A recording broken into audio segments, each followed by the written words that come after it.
iOS 26.5 dropped earlier this month with a bunch of brand new features to get excited over. Welcome to GadInsider, your go-to for the latest tech news. First up is the Apple's Messages app, which got RCS messaging. RCS is the best messaging option that gives iMessage-like features and SMS doesn't support.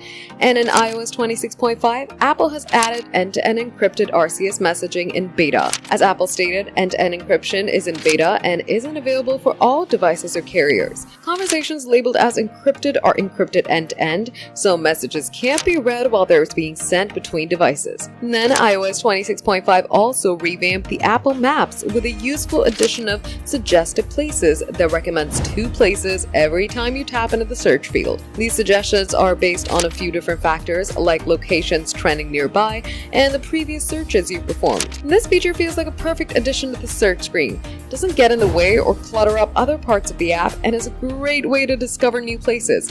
But Apple says soon these suggested places slots could feature promoted locations like ads. And last, App Store also added a new option for in-app subscriptions. Apple's giving developers flexibility in subscription plans they offer, but the most popular tend to be monthly and annual plans. Monthly is easily the most common, but annual plans is coming with a nice discount. With iOS 26.5, Apple started providing a new subscription option that's a sort of blend between these popular plans.